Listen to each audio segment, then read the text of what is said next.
Nascut a Guèdia, a Brescia, a Itàlia, fa 55 anys, Di Blasi és considerat un dels preparadors físics més bons del futbol europeu. Llicenciat en Educació Física i Ciències de l'Esport, llicenciat en Psicologia, màster en Psicologia de l'Esport, màster en Ciències del Comportament Humà. Aquesta és una part del seu currículum acadèmic, però res a veure amb la seva trajectòria esportiva. Va començar a l'Atalanta el 1979, on va passar 9 anys com a responsable de la preparació física de l'equip. Després, Udinese, Avellino, Ascoli, Bologna, Fiorentina, Inter, Real Madrid i Milà de Fabio Capello. Amb Luis Fernández va coincidir al PSG i amb el de Tarifa van aconseguir rescatar un espanyol que estava gairebé sentenciat. Era la temporada 2003-2004, també anomenada la del Miracle Fernández.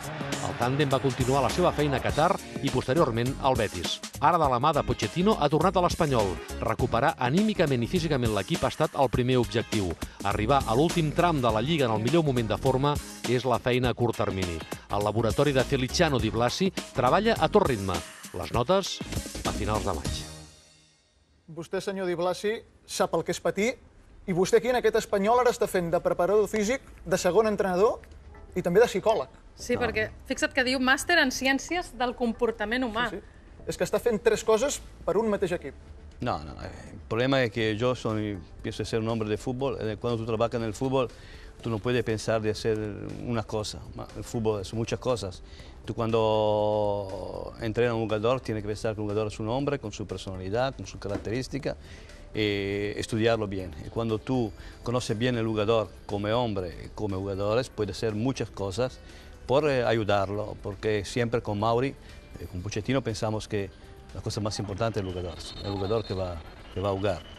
Y ahora en mi trabajo con Pochettino, jo soy muy contento. Perdoni que l'interrompi perquè en aquesta imatge pràcticament sincronitzats. Han mirat els dos alhora al rellotge. Segueixi, segueixi. Con Mauri tenemos un poco de conexión, ¿eh? De conexión, sí. Yo muchos años que lo conozco, él ya se preparaba por entrenador. Es un hombre que tiene un carisma especial. Sí. Es un hombre que tiene un futuro grande en el fútbol. Es un hombre que vive la partida bien. Tú lo ves frío, sabe lo que está haciendo, sabe cuándo que tiene que cambiar. Y cuando metemos las dos cosas juntos, yo puedo meter mi experiencia, él puede meter su carisma, y yo pienso que tenemos después una afectividad particular.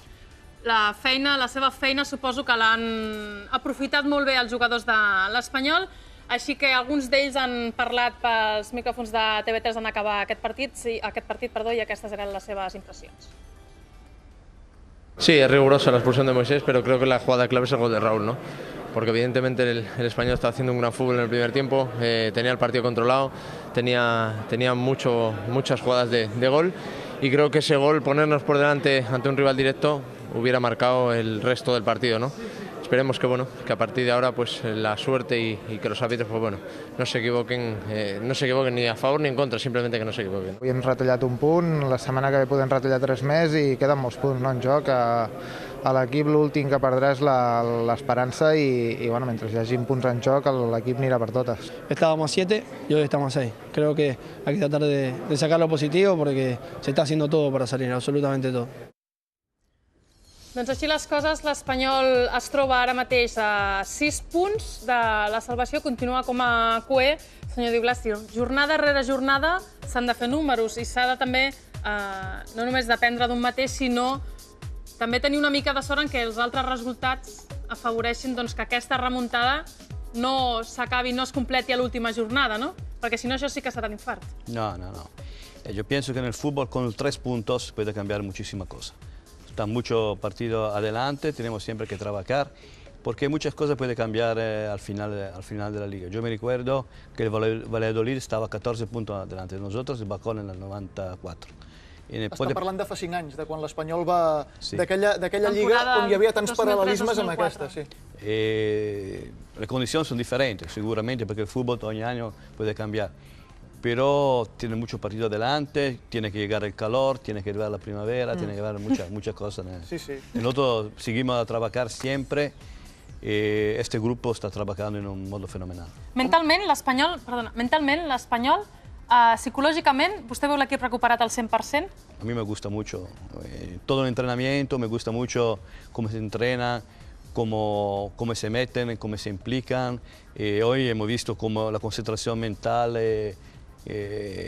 cambió mucho el partido, porque todos estaban, mira la cara de Iván, mira que marcó, es el máximo goleador. Iván, Iván que marca gol.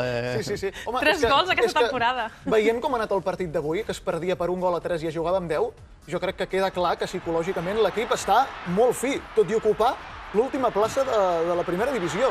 I això és molt important per encarar els 11 partits que queden. Aquest és el gol de De La Peña.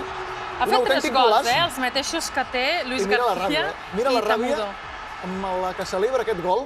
La rabia y la calidad que tiene. Sí. I aquí hi ha una cosa, Feliciano Di Blasi alguna cosa ha fet amb Iván de la Peña, perquè l'any que Luis Fernández va ser l'entrenador de l'equip ja es va parlar de que vostè amb De la Peña havia fet un miracle. Hi ha un Iván de la Peña amb Di Blasi i un Iván de la Peña sense Di Blasi. Què fa vostè amb aquest home que quan vostè està a l'equip no es lesiona, fa bons partits, està entregat? Iván de la Peña es un jugador particular, un jugador que tienes dotes particulares, anticipa siempre la acción, tiene que ser curado individualmente como todos los jugadores, no es diferente. Viene curado como todos los jugadores. Pero Iván de la Peña tiene su programa, tiene que hablar con él en un sistema particular. Té un entrenament específic, perquè clar, ell muscularment és més fràgil que els altres jugadors. Como todos, los jugadores son particulares, todo jugador tiene que tener un trabajo específico y siempre controlarlo individualmente. A mí me gusta siempre, antes de todos los entrenamientos, hablar con el jugador para conocer su estado, si ha dormido, si no ha dormido, qué problema ha tenido, problema familiar, conocer todas las variables que se puede controlar. Home, i és que hi ha una cosa també amb De la Peña, evidentment se l'ha de mimar més que els altres perquè és l'únic home que l'Espanyol té en aquesta posició. Fixeu-vos que des que està jugant De la Peña els davanters reben moltes més pilotes de gol i hi ha joc al mig camp, que és una de les coses que trobàvem a faltar al principi de la temporada quan De la Peña estava lesionat. És a dir, que se l'ha de mimar més perquè és l'únic home que pot fer el que està fent. Sí, pero yo pienso que tenemos que hablar de todos los jugadores. Iván de la Peña es importante, pero todos los jugadores son importantes, trabajan todos a nivel muy elevado, están intrigados todos en la competición. Esto es muy importante, tener todos los jugadores, que juegue, que no juegue, siempre al 100%.